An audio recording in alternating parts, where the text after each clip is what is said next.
आप सुन रहे हैं एजी एंटरटेनमेंट की धमाकेदार प्रस्तुति। अब चाटी द वोट ललिया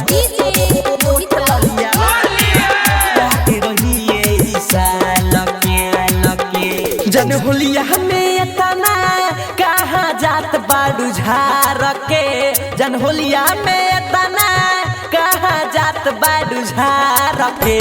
अब चाटी द वोट ललिया याद रही यही साल के, अब चाटे याद रही यही साल के। जन होलिया में तना कहाँ जात बाडू झार के, जन होलिया में तना कहाँ जात बाडू झार के। अब चाटे तो उठ ललिया याद रही यही साल के, अब चाटे तो उठ ललिया याद रही यही साल के। आप सुन रहे हैं एजी एंटरटेनमेंट की धमाकेदार प्रस्तुति।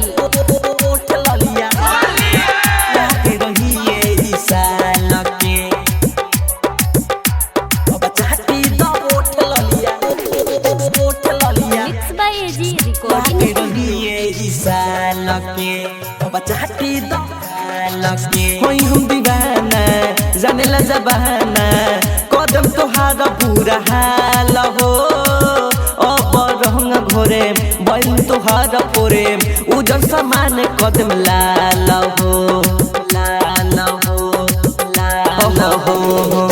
हम दीवाना जाने ला जबाना कदम तोहारा पूरा हाल हो।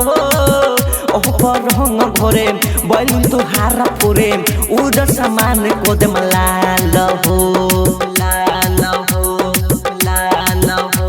हल्को देह में लोग जहाँ न जाई सब बेकार के, हल्को देह में लोग जहाँ न जाई सब बेकार के। अब चाहते तो उठ ललिया याद रही यही साल के, अब चाहते उठ ललिया याद रही यही साल के। एजी एंटरटेनमेंट की धमाकेदार प्रस्तुति। उठ ललिया याद रही यही साल के, अब चाहती तो उठ ललिया, उठ ललिया एजी रिकॉर्डिंग याद रही यही साल के, अब चाहती तो खेलत बाहर होली पेन्ही के चोली पीले पा मिलन भरही कहो।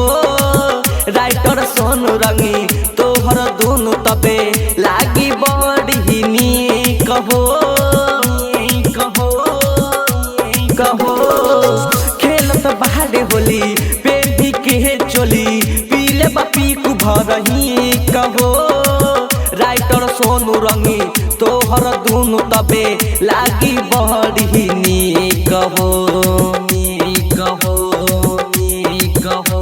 रखदी हो सतह के नाला में इला सार के, रखदी हो सतह के नाला में इला सार के। अब चाहते तो उठ ललिया याद रही यही साल के, अब चाहते तो उठ ललिया याद रही यही साल के। स्टूडियो रोशनपुर सपहा।